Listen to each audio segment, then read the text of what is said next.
This is America in the Morning from Westwood One. Good morning, I'm John Trout. It's Friday, April 4th, 2025. Here's what's coming up on America in the Morning. The markets have their worst day in years in the wake of President Trump's latest batch of expansive tariffs on imported goods. I'm John Stolnis in Washington. Global reaction to President Trump's tariffs. If you retaliate, there will be escalation. I'm Clayton Neville. A federal judge says the Trump administration may have acted in bad faith by trying to rush Venezuelan migrants out of the country. Ed Donahue, Washington. The Pentagon's acting watchdog will review Defense Chief Pete Hegseth's use of Signal. Sagar Magani, Washington. On Wall Street, President Trump announcing sweeping tariffs and stocks. Coming off their worst day in 5 years, investors are worried about retirement money. I'm Jessica Ettinger. NSA chief ousted and New York City's mayor to run for re-election, but not as a Democrat. All ahead on America in the Morning. President Trump is urging for patience from the American people as the Dow Industrial average suffered its worst losses since 2020 in response to the implementation of his sweeping new batch of tariffs on foreign goods. John Stolnis has more from Washington. When yesterday's closing bell sounded, the Dow had fallen 1,679 points, while the S&P 500 dropped 4.8%, and the Nasdaq fell 6%, as investors fear a recession coming in the wake of President Trump's Liberation Day tariffs announced on Wednesday. As he left for the White House for a dinner in Florida, the president was asked for his reaction to the negative market response. I think it's going very well. It was an operation, like when a patient gets operated on. And it's a big thing. I said this would exactly be the way it is. The markets are going to boom. The stock is going to boom. The country is going to boom. Vice President J.D. Vance tells Fox News the Trump administration is focusing on lowering prices and places blame for high prices at the feet of President Biden. We are not going to fix things overnight. Yeah. Joe Biden left us, this is not an exaggeration, Lawrence, with the largest peacetime debt and deficit in the history of the United States of America. Maurice Opsfeld is an international economics senior fellow at the Peterson Institute, and he says the president's trade proposals spare neither friend nor foe. We're at war with everyone. We're at war with the international economy. We're at war with the concept that international specialization can bring mutual gains. The so-called Liberation Day tariffs include a 10% universal tariff, with much higher tariffs being placed on roughly 60 countries on things like steel, aluminum, cars, and food. Estimates by Nationwide Financial believe inflation could grow to 4% this year as a result, and a Yale study finds the average family could pay $3,800 more in higher prices. On Capitol Hill, Republican Senator Chuck Grassley seeking to regain some say in how tariffs are implemented, introducing legislation with Democrat Maria Cantwell that would require Congress to approve new tariffs. But reaction to the current tariffs has been split along party lines. Democratic Senate Minority Leader Chuck Schumer. He's walking us into the dumbest and most avoidable recession probably in history. Republican Senator Rick Scott says the president sees the larger picture. Here we have a president who gives a damn about American jobs. That's exactly what this is. I'm sick and tired of the rest of the world taking advantage of our workers. But Opsfeld says the president is betting on other countries blinking. This will lead to, ongoing negotiations, ongoing trade uncertainty. John Stolnis, Washington. The world is reacting to President Trump's launched reciprocal tariffs on a number of countries this week. Correspondent Clayton Neville reports some nations are considering retaliatory action against the United States.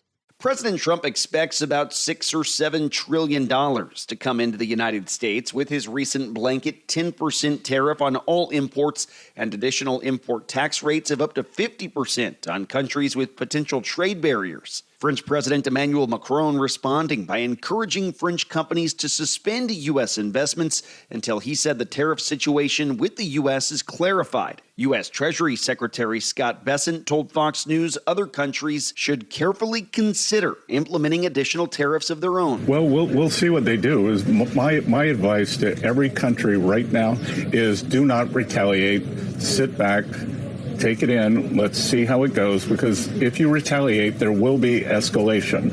If you don't retaliate, this is the high watermark. Canadian Prime Minister Mark Carney said the U.S. tariffs hurt workers and businesses in both countries. They are all unjustified, unwarranted, and in our judgment, misguided. He said that the tariffs, not specifically targeting Canada, will rupture the global economy and adversely affect global economic growth. Carney fears the tariffs will lead to a trade war that could bring higher prices. European Commission President Ursula von der Leyen called Trump's 20% tariffs on the EU a major blow to the world economy. Officials in China released a statement saying trade and tariff wars have no winners. Protectionism leads nowhere. And globally, it's not just politicians reacting. Auto manufacturer Stolnis announced about 900 U.S. represented employees will be temporarily laid off.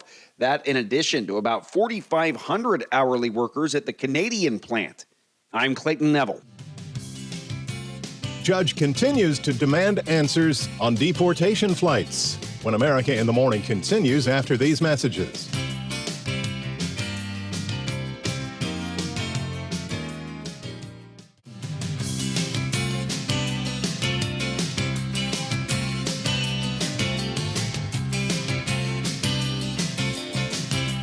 This is America in the Morning. A powerful spring storm continues to move across the country. Here's the update from AccuWeather.com meteorologist LaTroy Thornton. A slow-moving front will be the focus for showers and some thunderstorms from eastern Iowa and northern Illinois eastward through the southern half of both Pennsylvania and New Jersey and northern West Virginia, with thunderstorms most likely to the south of there from Maryland, extending back westward to central Illinois. A separate cold front will produce rain and snow showers from the Dakotas and western Minnesota into Nebraska and even Wyoming, with the tail end of that front touching off rain and snow showers in Utah and Arizona, but another period of accumulating snowfall from the Denver area southward through much of northern and western New Mexico tonight and into Saturday, with the Saturday snowfall expanding to include much of the Texas Panhandle as well. Look for 1 to 3 inches of snow in many places, but higher totals of up to a foot of snow at some of the highest peaks within this zone. That does lead into today's severe weather risk, which extends from southwestern Ohio through St. Louis, Nashville, and the eastern suburbs of Oklahoma City, and as far to the south and west as the Big Bend of Texas into tonight, with thunderstorms that may produce strong winds, another round of damaging hail, and some tornadoes. Round after round of heavy rainfall within these intense thunderstorms through Saturday is also expected to worsen an extreme flood threat, especially over northern Arkansas and into western Kentucky, where total rainfall of a foot or more may occur. By contrast, a hot but generally dry end to the week is in store over the southeast, with some sunshine, with a rather nice end to the week from the Great Lakes region into northern New England. In Charleston, West Virginia, watch for rain and a thunderstorm today under plenty of clouds with a high of 71. For Charleston, South Carolina, it's looking warm with clouds giving way to sun and a high of 84. That's the nation's weather. I'm AccuWeather.com meteorologist LaTroy Thornton. You can follow us wherever you get your podcasts. Listen on your preferred platform. Just search America in the Morning in your favorite listening app. A judge is demanding answers about deportation flights to El Salvador.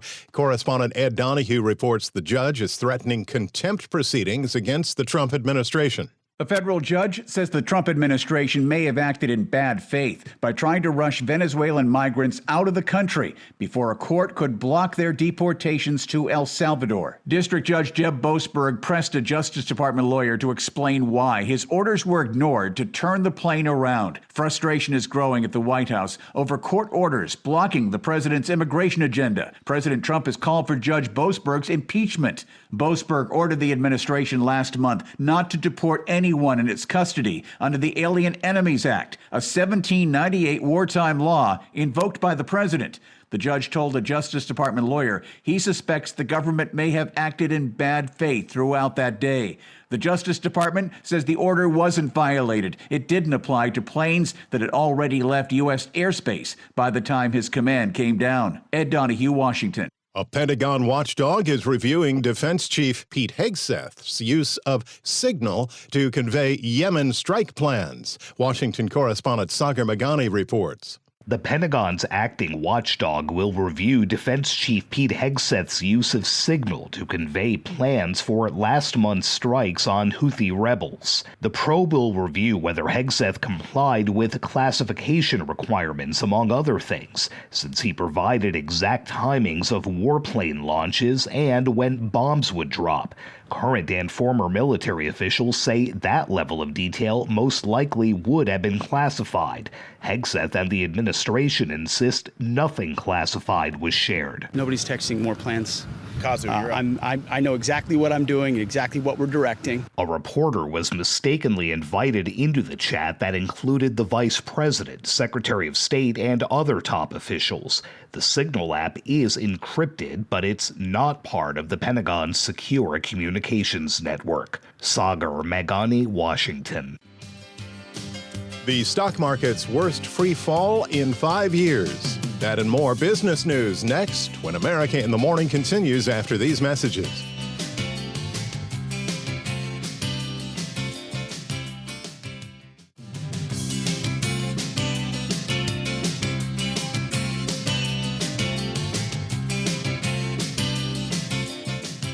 The Business Report is brought to you by Fisher Investments. Fisher Investments is a fiduciary, always putting clients' interests first. Learn more at FisherInvestments.com. Markets in free fall. Here's CNBC's Jessica Ettinger. Wall Street opens this morning after one of the worst days for stocks in years on President Trump's sweeping tariff announcement, which wiped out trillions of dollars in market value. The Dow cratered 1,600 points. The S&P 500 index and the NASDAQ dropped the most since 2020. The market is not whispering. It is absolutely screaming right now. And the unbelievable situation where you have the most business-oriented cabinet of all time apparently not caring about the impact on the market from these policies. That's CNBC senior economics reporter Steve Leisman, and President Trump's Commerce Secretary Howard Lutnick said this on CNBC. Stop saying that we can't sell our corn to India. Stop saying that we can't sell our beef anywhere. Just stop treating us so poorly. If we are the great consumer of the earth, we buy everybody's goods. You just have to treat us fairly, and that is the problem. But after cabinet members towed the line for the president and stocks plunged, a possible reprieve. Late yesterday, in a gaggle on Air Force One, going against everyone who spent the day defending tariffs, by saying there would be no negotiations. The president gaggling on Air Force One with reporters. Trump says that he is open to tariff negotiations if other countries offer something phenomenal. But obviously a big shift there, saying that this is not a negotiation. So far they've been saying that they are not open to deals. The president is saying he would be open to negotiations, but again, only if countries offer something phenomenal. A baseline tariff rate of 10% on all countries goes into effect Saturday, which means you, the consumer, will pay more for just about anything you buy where the importer, wholesaler, or retailer didn't absorb that cost. Everyone's going to feel the costs. Every consumer is going to see prices go up. And we're already, as you know, in a pre-inflationary stage right now. That's former U.S. Trade Representative Michael Froman on CNBC. And as far as new cars go, a lot of people getting out there now to join the pre-tariff car buying fight. Phil LeBeau has the latest on tariffs in that industry. Many people are saying, well, just bring the plants back from Canada and Mexico. Not that simple, in large part because it's much more expensive to manufacture in the United States, $70 per hour, hourly labor, all in with benefits, to manufacture here in the U.S. versus $40 in Canada, $6 to manufacture in Mexico. Ford, it's going to start offering employee pricing. There's a surge of people who are going out to the dealerships. Ford believes that offering employee pricing is a good way to say to people, if you're going to buy, come on into a Ford dealership. Auto sales, probably going to be a big month in April. Look out when it comes to May, because that's when you start to see the full impact of the tariffs. On today's watch list, it's a Jobs Friday. We'll get the March employment report this morning at 8:30 Eastern. We'll be watching for that. CNBC's Jessica Ettinger. Switching teams. New York City Mayor Eric Adams. That and more when America in the Morning continues after these messages.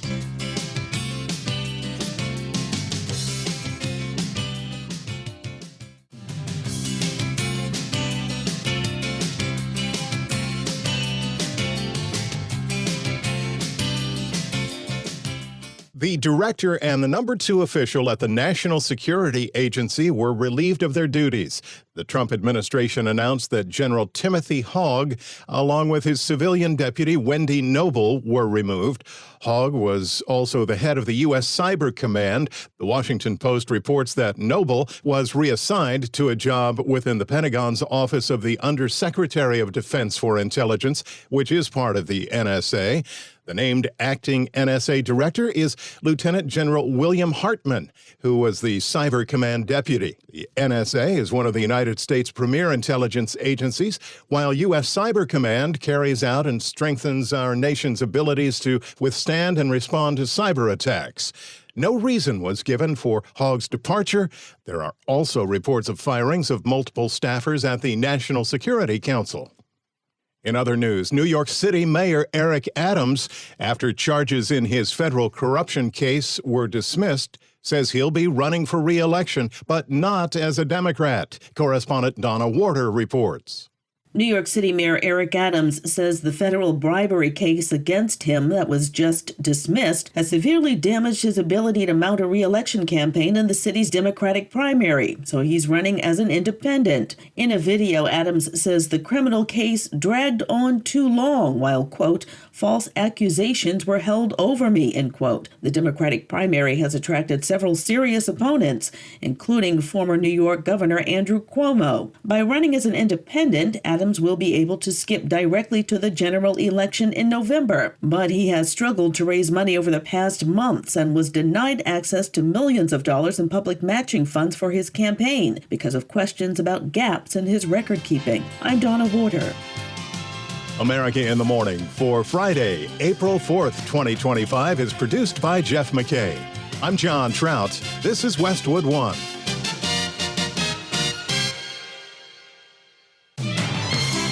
This is America in the Morning from Westwood One. I'm John Trout. Coming up this half hour. President Trump's newest tariffs have shocked global financial markets. The markets are going to boom. Sagar Magani, Washington. Powerful tornadoes flattened homes and ripped apart buildings from Oklahoma to Indiana. I'm Lisa Dwyer. I love you, Dad, and I said, I love you too, Sam. The last words he ever heard from his son before dying in his brother's arms. I'm Bob Brown. Marco Rubio meets with NATO and Brown University, the latest to face a halt of government funding. A federal judge gives the green light to sue ChatGPT. I'm tech correspondent Chuck Palm. Cutbacks still taking form at the U.S. Department of Health and Human Services. I'm Clayton Neville. Back after these messages.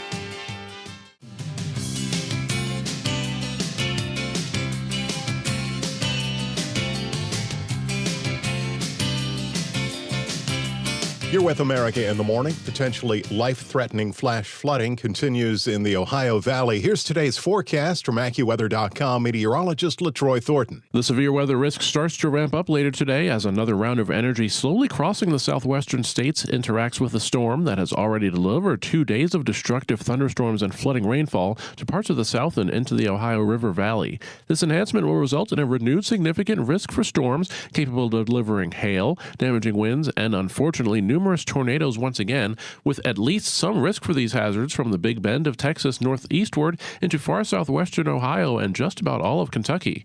Within some of these same areas, the third consecutive day of heavy rain will continue to worsen flooding concerns in what may go down as a historic rainfall event, even outside of the days-long severe weather situation. Looking back to the start of this pattern on Wednesday, total rainfall through Saturday night, when the storm will finally push toward the eastern seaboard, is expected to reach at least 12 to 18 inches from the western suburbs of Little Rock to far southern Illinois and the western corner of Kentucky, which will hinder storm cleanup as the same area is fairly likely to have severe weather each of the next 2 days. Elsewhere in the nation, drier conditions push even farther inland over the west, but another round of accumulating snow returns tonight from Colorado into especially the high ground of New Mexico, where a general 1 to 3 inches of snow, but amounts up to a foot in the mountains can be expected through Saturday. Rain and snow showers dot the Four Corners region and Wyoming, and a cold front brings the very same conditions to the northern plains today. For the East Coast, many places stay dry, but a slow-moving front brings showers to southern Pennsylvania and New Jersey, with thunderstorms south of there through the Delmarva Peninsula and northern and central Virginia, as the southeast stays hot, with highs 10 to 20 degrees above historical averages.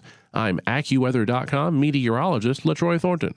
You can find us wherever you get your podcasts. Follow and listen on your favorite platform. Just search America in the Morning. There are many so-called worst days of the stock market. Yesterday, the Dow Jones Industrial Average had its fifth worst point drop in history. Fallout from the new tariffs announced by President Trump saw the worst day on Wall Street since the pandemic in 2020, Washington correspondent Sagar Magani reports on reaction, which included both praise and concern from two leading GOP senators, Florida's Rick Scott and Kentucky's Rand Paul. We have a president who gives a damn about American jobs.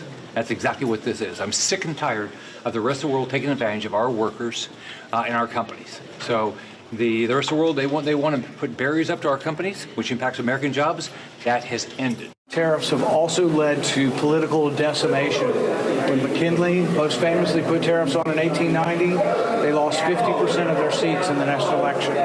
So they're not only bad economically, they're bad politically. President Trump's newest tariffs have shocked global financial markets to a level not seen since the COVID outbreak. The Dow was down more than 1,600 points. The S&P 500 down 4.8%. The Nasdaq down 6%. It was the market's worst day since 2020, amid fears of a potentially toxic mix of slower economic growth and higher inflation resulting from tariffs. I think it's going very well. Before the markets closed, President Trump shrugged off the losses. I think it's going to be unbelievable.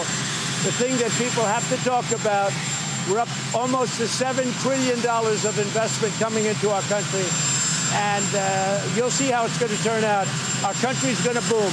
But to former International Monetary Fund chief economist Maurice Obstfeld, the question is why the markets plunged. Is this the end of the reaction, or is this only a first leg down? It's too soon to know. All the major financial houses have raised their odds of recession. On the Senate floor, Donald Trump has single-handedly created a financial forest fire. Top Democrat Chuck Schumer urged the president to immediately roll back the tariffs to avoid a recession. This is a huge tax on American families, all to help billionaires get a tax cut. So when the average American family sits down and tries to figure out how they're going to pay for things, and they hear they may pay $5,000 more than they've had to pay before, they're going to be outraged, and they should be outraged. Sagar Magani, Washington. In Europe, NATO foreign ministers, along with our U.S. Secretary of State, met in Brussels. Marco Rubio offered reassurances about Washington's commitment to the alliance. Correspondent Nayoon Kim reports. U.S. Secretary of State Marco Rubio is in Brussels to reassure NATO allies of America's commitment to the alliance. At his first meeting of NATO foreign affairs ministers, the top U.S. diplomat repeated President Donald Trump's message that European countries and Canada need to increase their defense spending. The United States is in NATO. We are active. As we speak right now, the United States is as active in NATO as it has ever been. And some of this hysteria and hyperbole that I see in the global media and some domestic media in the United States about NATO is unwarranted.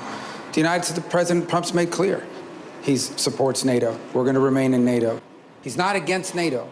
He is against a NATO that does not have the capabilities that it needs to fulfill the obligations that the treaty imposes upon each and every member state. NATO Secretary General Mark Rutte agreed with the US that more must be done. This is probably the biggest increase in defense spending here on the European side of NATO since the end of the Cold War. But we still need more, so that will be discussed. Rubio said he expects to leave Brussels with a clear commitment. We are on a pathway, a realistic pathway, to every single one of the members committing and fulfilling a promise to reach up to 5% of spending. That includes the United States will have to increase its percentage.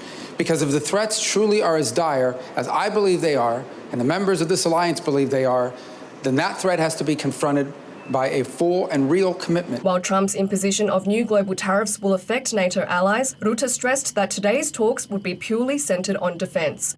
We know that the United States is a staunch ally in NATO. I had a very good meeting with the President, with President Trump, but that commitment comes with an expectation. And the expectation is that the European allies and Canada need to spend more. I'm Nayoon Kim. In this past first week of April, deadly weather has wreaked havoc, from flooding rain to baseball-size hail to tornadoes, which have affected an area from Oklahoma and Arkansas to Illinois and Ohio and left at least 7 people dead. Lisa Dwyer reports. I'm walking down the street. Next thing you know, I look up, the sky is getting black and blacker, and it's lighting up green lights, and it's making a formation of a twister tornado one on.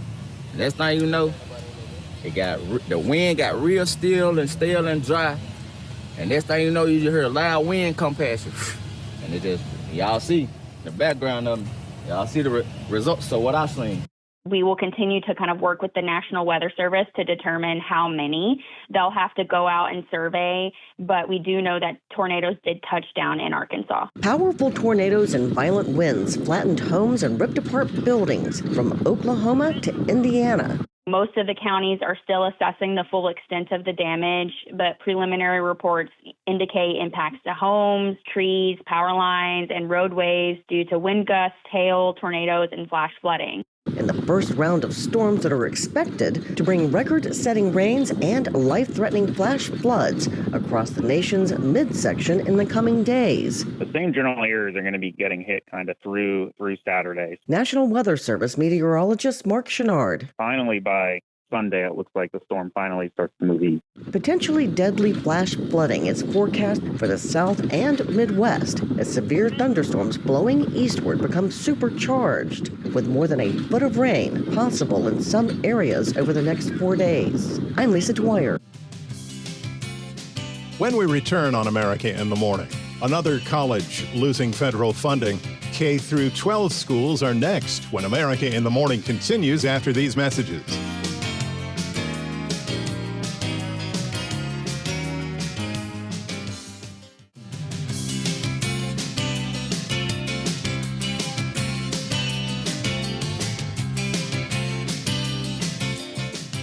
A Texas community is trying to come to grips with the shocking death of a 17-year-old student athlete who was stabbed to death at a high school track meet and died in the arms of his twin brother.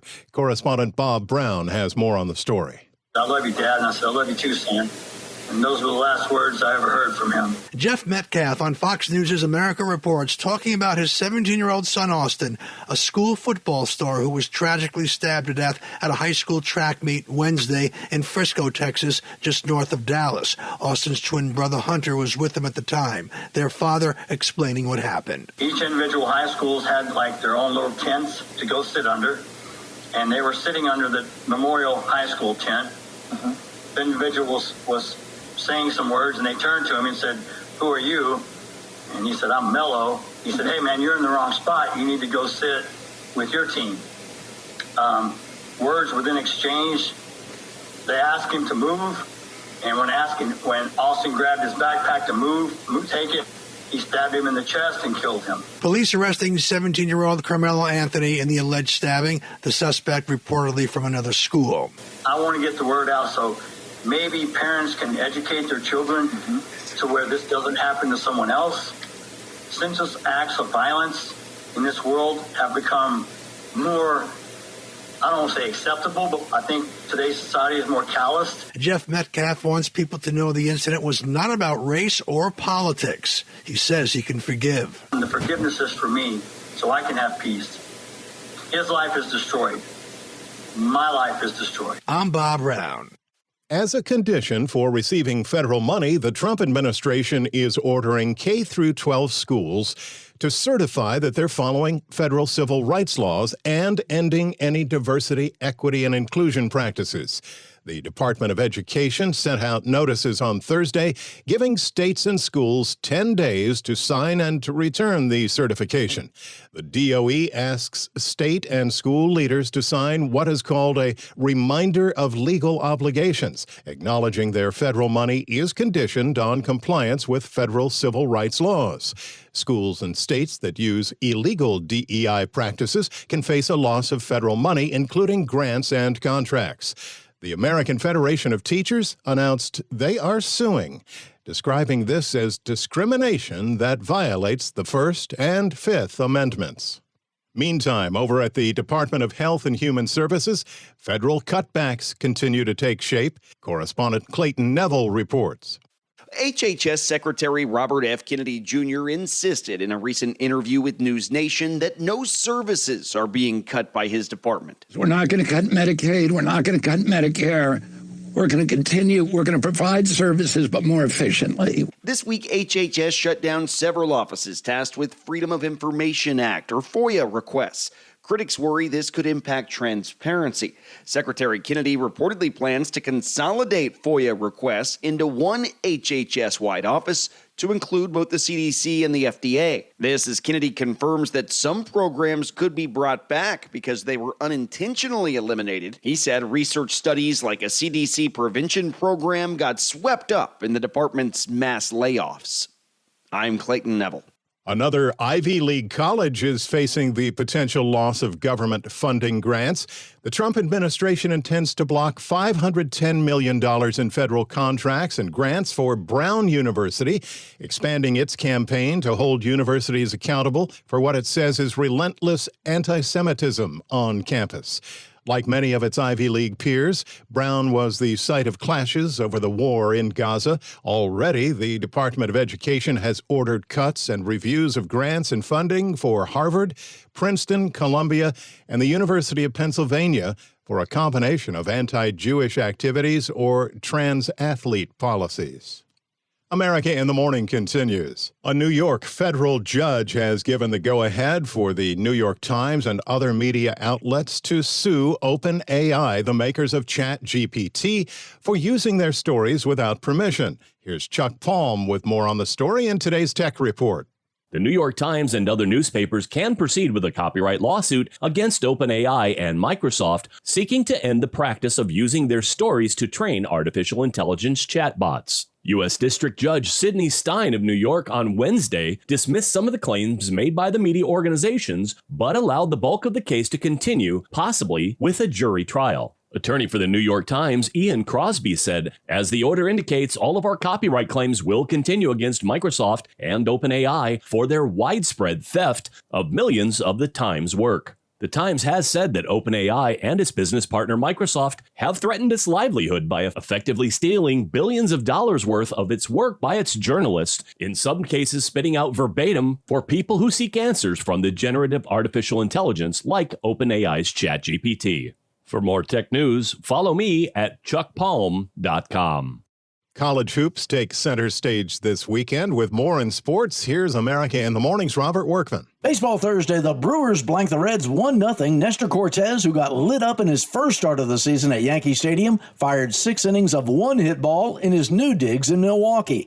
Yankees overpowered the Diamondbacks 9-7. Aaron Judge hit a 3-run homer, his 500th career extra base hit. You got to keep moving forward. I'll look at it when I'm an old man coming to Old Timers Day. I can look back and we can joke about it and laugh about it, but there's a lot of work to be done. Phillies completed their sweep of the Rockies. Astros topped the Twins in Minnesota's home opener, and the Red Sox doubled up the Orioles. NBA, the Warriors whipped the Lakers 123-116. Steph Curry had 37 points. Wins for the Grizzlies, Timberwolves, Magic, Bucks, and Blazers. A big college basketball weekend underway. NIT championship in Indianapolis last night went overtime before Chattanooga clipped UC Irvine 85-84. The women's Final Four is tonight in Tampa. Texas versus defending national champion South Carolina, then Connecticut against overall top seed UCLA. The title game for the women is on Sunday. The NCAA men's Final Four in San Antonio on Saturday has Florida versus Auburn, then Houston against Duke. Those winners square off Monday night for the crown. NHL, the Jets blasted the Golden Knights 4-0. Backup goalie Eric Comrie stopped 26 shots. Avalanche buried the Blue Jackets 7-3 to clinch a playoff spot. Cale Makar had a power play goal. He becomes just the 9th defenseman ever to score 30 goals in a season. That's Friday Sports. The shingles virus. Some surprising new information when America in the Morning continues after these messages.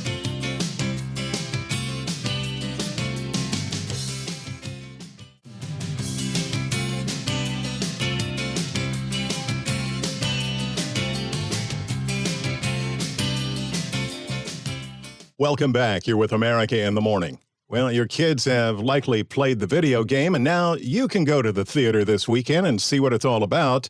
Entertainment reporter Kevin Carr has a sneak peek at a Minecraft movie. Hoping to capture the success of the Lego Movie and Super Mario Brothers, Hollywood is bringing another game to life. I am Steve.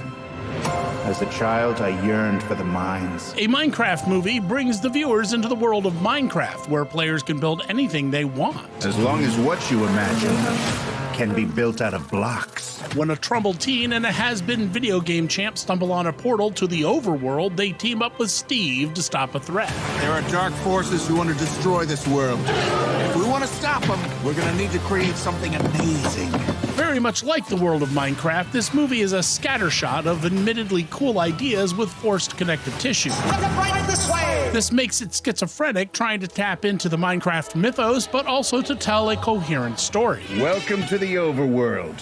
A Minecraft movie borrows ideas from Jumanji to Barbie, and as a grown-up, I felt it was a mess. A fun mess, sure, but a mess nonetheless. This place makes no sense. Don't I know it? Only the committed performances of Jack Black and Jason Momoa keep the film from completely falling apart. What's this junk? An ender pearl. Teleport you to wherever you throw it. Yeah, right. And that was the only one I had. If you're a kid, you're gonna love a Minecraft movie. But I'm a grown-up, so it only gets 3 Endermen out of 5. I'm Kevin Carr, and that's the way I see it. In medical news, in what could be a surprising breakthrough, scientists say the shingles vaccine, important for those ages 50 and older, may provide even more benefits of protection from that painful rash. Here's correspondent Donna Warder. A new study says the shingles vaccine seems to help protect aging brains. The research in Wednesday's edition of the journal Nature found that the shingles vaccine cut the risk of developing dementia in older adults by 20% over the next 7 years. Pascal Geldsetzer of Stanford University. Vaccines have broader immune mechanisms beyond the specific antibody responses that they have been designed to elicit, and that these broader immune mechanisms may have benefits for chronic diseases. In the study, people were given the world's first-generation shingles vaccine more than a decade ago. Geldsetzer says the newer shingles vaccine is even more effective. Shingles causes painful, blister-like sores that can happen when the immune system weakens. It's caused by a virus that remains in the body of people who've had chickenpox. Donna Warder, Washington. That's our show for today on this first Friday of the month. America in the Morning for April 4th, 2025 is produced by Jeff McKay. I'm John Trout. This is Westwood One.